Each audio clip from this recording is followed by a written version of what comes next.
जय Hind friend, India और pride में आप सभी का स्वागत है। फ्रेंड्स, यहाँ पे यूजीसी नेट पेपर फर्स्ट के तहत हम जो चर्चा कर रहे हैं वो यूनिट फर्स्ट पे टीचिंग एप्टीट्यूड से रिलेटेड क्वेश्चन को सॉल्व कर रहे हैं। तो देखिए 5 नंबर क्वेश्चन है कि कोई माप किस सीमा तक यादृच्छिक त्रुटि से मुक्त है। इसके मापन की एक विधि में निम्नलिखित में से किसका परिचालन किया जाता है।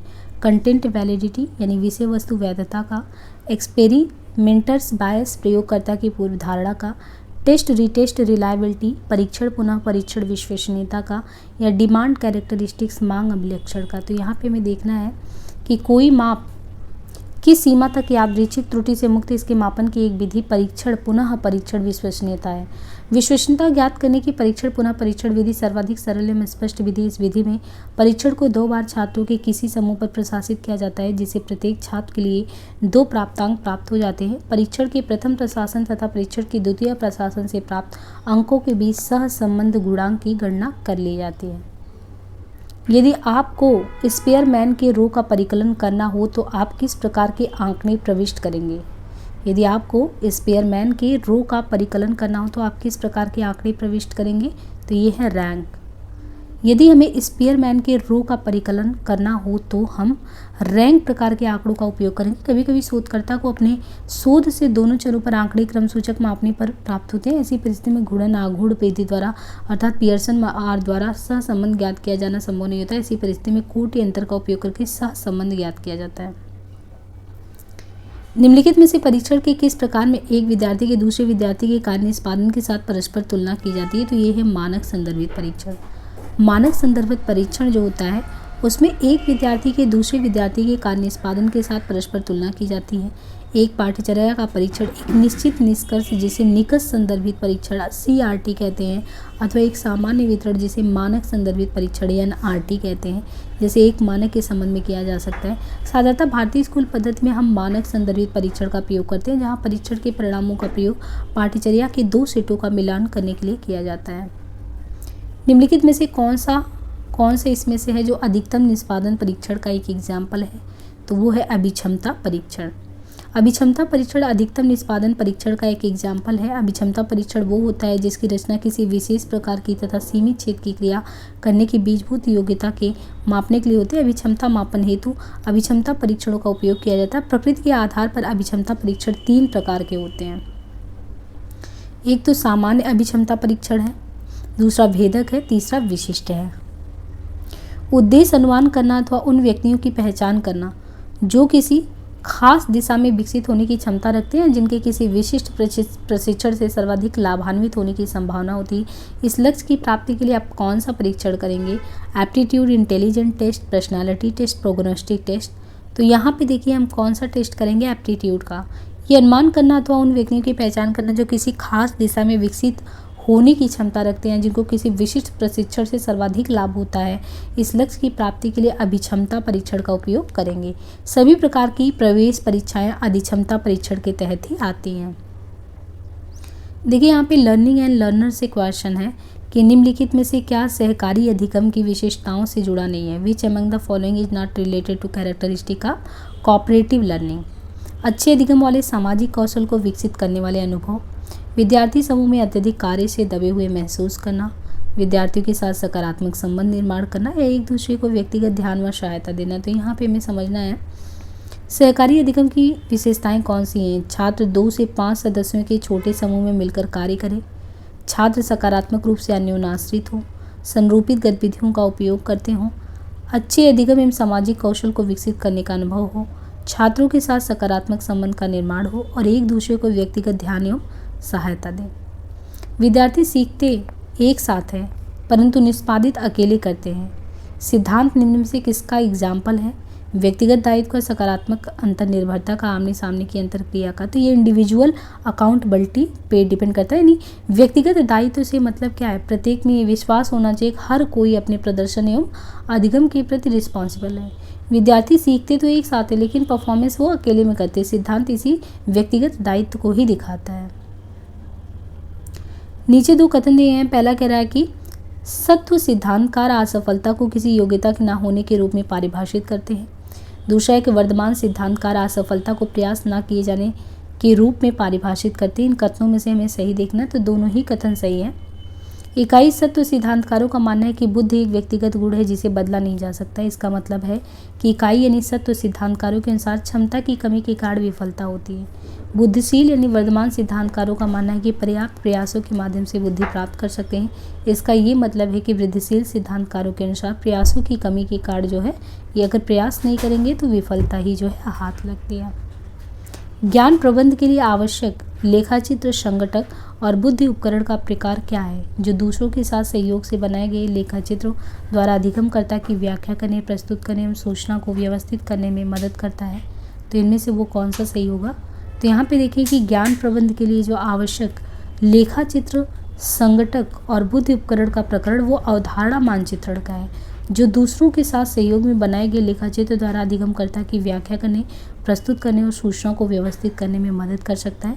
ये एक संरचनात्मक अधिगम की प्रवृत्ति है जो किसी के सोचने के तरीके, किसी के ज्ञान के मध्य संबंधों के देखने के तरीके को स्पष्ट करता है। निम्नलिखित में से कौन कौन से कौशल अधिसंज्ञान में शामिल है? Planning, developing, monitoring, casting, evaluation.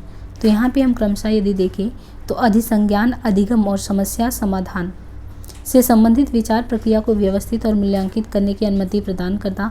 अधिसंज्ञान में शामिल कौशल कौन से हैं? पहचान करना, संग्रहण और व्यवस्थित करना, परीक्षण करना, नियोजन करना, क्रमिक करना और मूल्यांकन करना। विषय वस्तु में पारंगतता और तथ्य नियमों व कार्य श्रृंखलाओं के अधिक अधिगम की प्राप्ति के लिए प्रत्यक्ष अनुदेश रणनीति अनिवार्य है।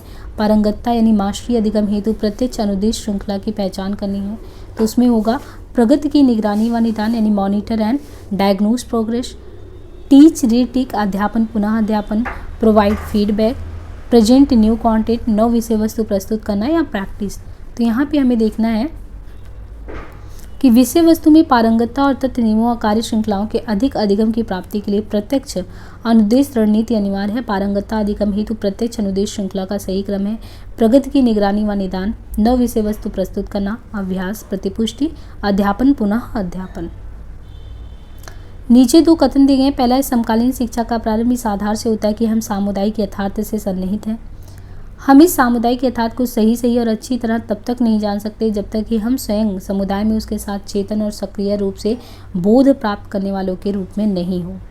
तो हमें यहाँ समझना है कि सही है ये शिक्षक का मूल उद्देश्य ही है लोगों की ज्ञान की वृद्धि करना, समाज को विकसित करना, जिसके लिए हम समुदाय के साथ अच्छी तरह से मेलजोल कर पाएँ। अतः हम इस सामुदायिक यथार्थ को सही और अच्छी तरह तब तक नहीं जान सकते जब तक कि हम स्वयं समुदाय में उसके साथ चेतन और सक्रिय रूप से पार्टिसिपेट न करें। यही कारण है कि समकालीन शिक्षा का प्रारंभ इस आधार से होता है कि हम समुदाय में यथार्थ रूप से सन्निहित हैं।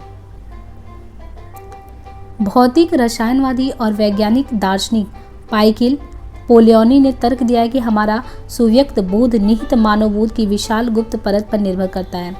तो यहाँ पे हमें ये समझना है कि इन्होंने क्या कहा है। पोलियानी के अनुसार यदि हमारे पास शरीर और आत्मा नहीं होती तो हम उसमें से कुछ भी नहीं जान पाते जो हम सुस्पष्ट संकल्पनात्मक तार्किक अनुभविक स्तर पर जानते हैं। तो दोनों में से अगर देखें तो माइकल पोलियानी ने एक हंगेरियन जो कि ब्रिटिश बहुविध थे, भौतिक रसायनवादी और वैज्ञानिक दार्शनिक के रूप में जिन्होंने तर्क दिया कि हमारा सुव्यक्त बोध निहित मानव बोध की विशाल गुप्त परत पर डिपेंड करता है। पोलियानी के अनुसार यदि हमारे पास शरीर और आत्मा नहीं होती तो हम उनमें से कुछ भी नहीं जान पाते जो हम सुस्पष्ट संकल्पनात्मक तार्किक अनुभविक स्तर पर जान पाते हैं। यहाँ पे देखिए नेम ऑफ क्रिएटिविटी ब्लॉक। तो यहाँ पे दिया परसेप्चुअल ब्लॉक, बोधात्मक block, emotional block, intellectual block और कल्चरल ब्लॉक। तो यहाँ पे हमें क्रमशः इनको सम्मिलित करना है।